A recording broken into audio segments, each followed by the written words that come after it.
Hello, and welcome to this overview of the Agua Fria Union High School District's Incomplete Guidelines. This video was designed to inform the Agua Fria community, including teachers, parents, and guardians, with an update on our district's grading practices, specifically in regards to standards-based grading and our new Incomplete Guidelines. We will explore what this new protocol is, why we are implementing it, and how it will work. So to begin, the Incomplete Guidelines will only be used by teachers who are fully implementing standards-based grading in their classroom.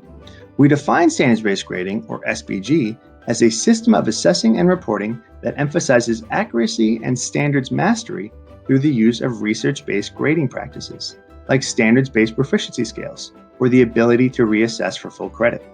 If you are unfamiliar with standards-based grading, you can learn more about it on our hub. There is an SBG resource page on both the Curriculum Hub for teachers, as well as the ParentHUB for parents or guardians. Links will be in the description of this video. We have many teachers in our district who are fully implementing SBG, including all of Canyon View High School and Verrado High School, as well as many other teachers and teams at Agua Fria, Desert Edge, and Millennia. If you are unsure of whether your child's teacher is fully implementing SBG, please reach out to them. Before we define the incomplete, let's do a quick intro so we can explore the motivation behind this protocol. In his book, Transforming Classroom Grading, Robert Marzano, a leader in education research, has argued that the most important purpose for grades is to provide feedback to students or parents. Essentially, the gradebook is a communication tool. And in a standards-based environment specifically, the gradebook lets students and their parents know exactly where they stand on the content that they are learning. To do this, students are scored on the individual content targets. For example, I can write an effective thesis statement, or I can identify the characteristics of a cell. And to do this, teachers use a 5-point rubric from 0 to 4, where 4 is highly proficient, 1 is minimally proficient, and a 0 is no understanding of the target. Here's an example gradebook. The snapshot shows 2 students, Amani and Megan, in an algebra class. So far, they were assessed on 3 student learning objectives, or SLOs. These are content targets that have been unwrapped from the course's essential standards. If we look at Amani, we'll see that she scored a 3 on solving equations and a 3 on graphing linear equations. She is proficient on those first 2 targets. However, Amani really struggled with the 3rd SLO, and even though she attempted the assessment, she showed no understanding of the target, so she receives a 0 for that SLO. Now, let's look at Megan. She was highly proficient in the first SLO, partially proficient in the second SLO, but did not attempt the 3rd SLO. Maybe this SLO was assessed through a project and she never turned it in.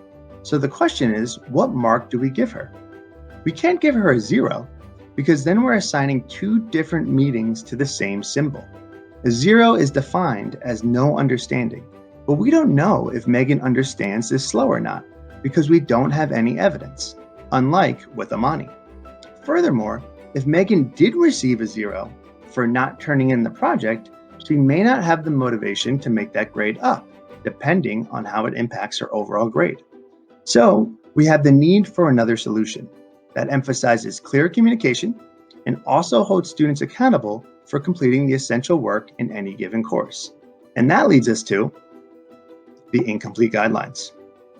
Tom Schimmer, another leading researcher in the area of grading and assessment, argues that if all of the required evidence to determine proficiency is not available, then using an incomplete is the most accurate response.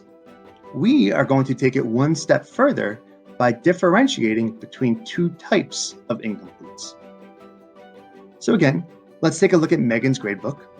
Let's say she didn't provide any evidence for SLO number 3 because she was homesick for a few days. We don't have her evidence, but it was out of her control, so she will receive an IS. This stands for incomplete skill. It means that the student failed to provide evidence of mastery due to circumstances out of their control. So this could be an absence, a field trip, what have you. Now, let's say that Megan wasn't absent and did not have a legitimate excuse to miss the assignment, but just missed it because she missed it. Then she would receive an IW. or incomplete will. This means that she failed to provide evidence due to her own decision-making. Again, if the point of the gradebook is to communicate a student's progress in any course, these distinctions will hopefully make reading and understanding the gradebook more straightforward. So that covers the communication piece. But how about accountability? What is the impact of receiving incompletes in the gradebook? Well, if we return to Tom Schimmer, he notes that the key to using the incomplete for the individual SLOs is to also ensure that the entire grade changes to an incomplete. That is, if a student is missing a substantial amount of evidence for the essential content of the course, they will receive an incomplete in lieu of a traditional A through F letter grade. Now, to delve a little deeper into our details, if a student has earned IWs for 30% or more of the course's SLOs, then that's when they would receive an incomplete for the overall grade. That student may have an A, may have an F, or somewhere in between. But if they're missing 30% of the essential content, we actually don't know where they stand.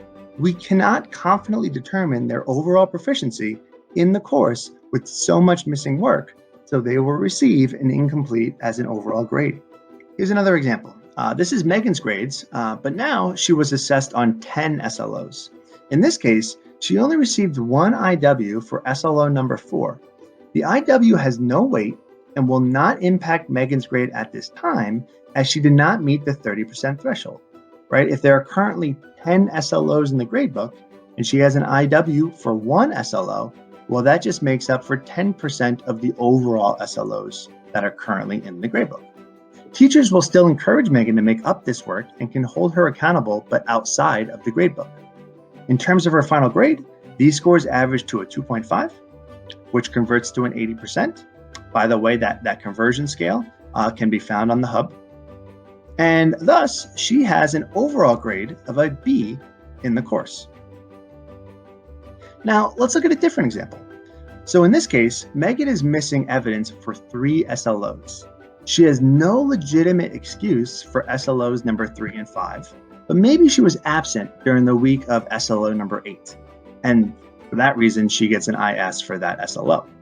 Well, we still haven't met the 30% threshold, as we are only counting IWs as a part of that indicator, and right now they only make up for 20% of the overall SLOs. However, let's say Megan was given ample time to make up SLO number 8, but never did. In that case, the teacher can replace her IS with an IW, and now with IWs in 3 out of the 10 SLOs, she has met that threshold. So if we look at her grade, she has an average score of a 2.9, which translates to an 87%. But remember, this is the grade she received from the SLO she actually attempted to master. But because she's missing a substantial amount of evidence, she will not have a B in the course, but an incomplete instead. Once she makes up the work, her grade will revert back to the appropriate letter grade.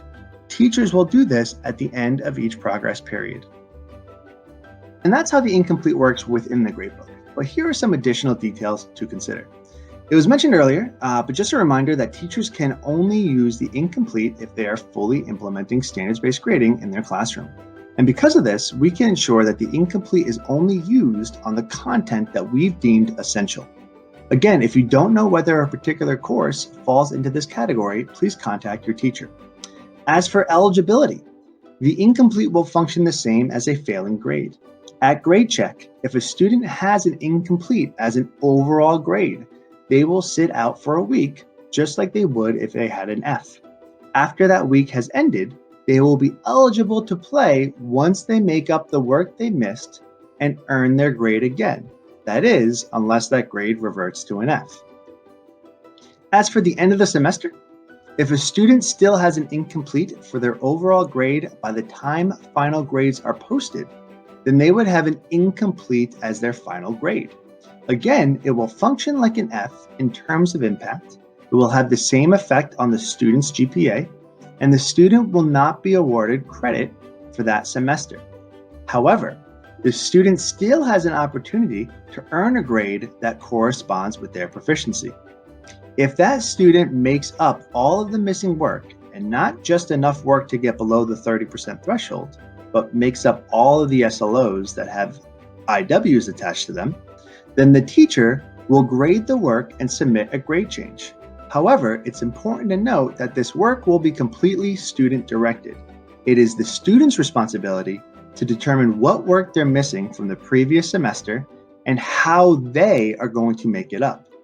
Additional details to this, including the timeline for when students must make up the missing work, will be communicated shortly. And that about sums it up. Thank you so much for watching this video. As a reminder, you can find many resources related to standards-based grading in our hub. Our curriculum hub is for teachers, and our parent hub is for parents and guardians. There will be links in the description of this video. If you have any questions regarding this or anything else, please contact your site admin. There is also a submit a question form on the Parent Hub. Your question will be directed to the appropriate staff member. And lastly, we'd be remiss if we didn't recognize the amazing group of teachers, administrators, and instructional coaches who participated in the SBG committee last spring. These amazing humans worked incredibly hard to craft policies and protocols to support our teachers and students in the implementation of effective and equitable grading practices. They did this by diving headfirst into the research and surveying many of our district stakeholders, from teachers, students, and their families. To drill down a bit further, we had a subcommittee that focused solely on the incomplete guidelines, and the majority of the information we covered in this video today is a direct reflection of the awesome work that they did. So thank you again for watching, and have a great day. Bye.